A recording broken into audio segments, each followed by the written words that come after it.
I'm just gonna say right off the bat that I do not want to record this video, and this is probably going to suck because I honestly don't know how to explain this without calculus. But here we have converting between graphs. So by graphs I mean position, velocity, and acceleration graphs.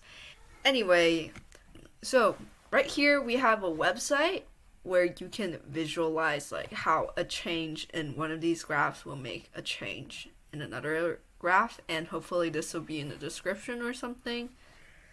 But alright, so here we go. If you've watched our like previous graph videos, you're gonna know that like the slope of the position graph is velocity, and then the slope of the velocity graph is acceleration. And why is that? Well, slope is rise over run, so y over x. And if we look at our units for y over x, in position time graph we get meters over seconds, and then velocity versus time we get meters over seconds, which is meters over seconds squared. Pretty straightforward. So this is like going into like calculus and all that kind of stuff, but if we get a tangent line at a specific point, like let's say right here, and then I'm gonna draw like a line. That's not exactly a tangent line, but whatever. That is going to tell us the velocity at that specific point. You know, the instantaneous velocity. And then, just follow the y over x logic I gave you previously.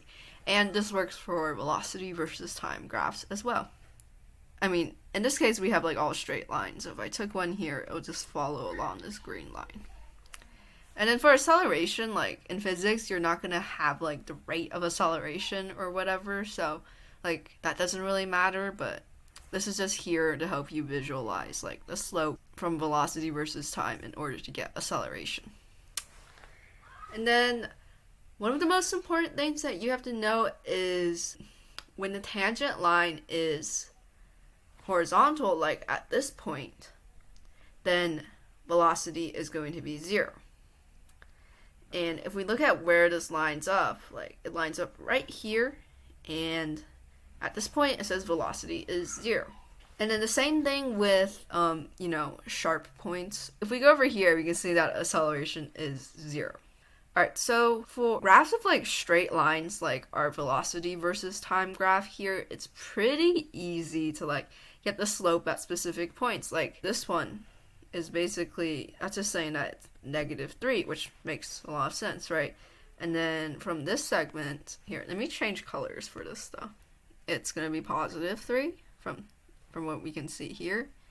And then if we keep on moving, right here it says our acceleration is 1, and then along a flat line like that, well, there's no change. The slope is just 0. So our acceleration is now 0. And this applies for like if this was like a position versus time graph, and this was like a velocity versus time graph, then same thing basically. But in this case, it's just velocity and acceleration.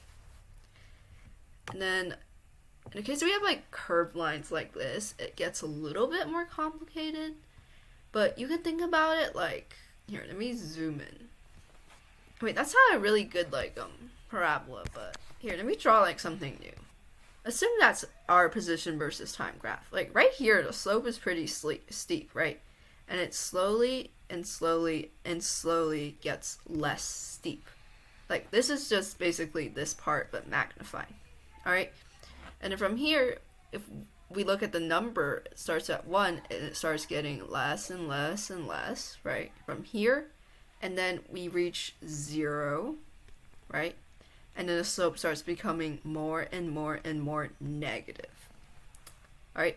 So the easy way to convert between, okay, so we have our parabola or curve, our diagonal line, and then our horizontal line. So the easy way to like convert is that this like concave up parabola that we have here, the slope is going to look like that. And then there might be, there's going to be like an x-axis like here when it's like 0, right? And then if it's concave down, it's going to look like that. So like from what we see here and here.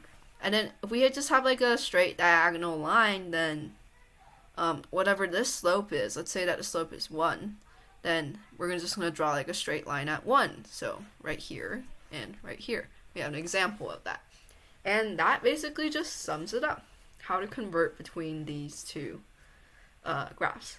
And then something else like I would like to note is that no matter where you like start, it depends on the slope. So like even if I move this up and down, it's not changing the velocity versus time graph.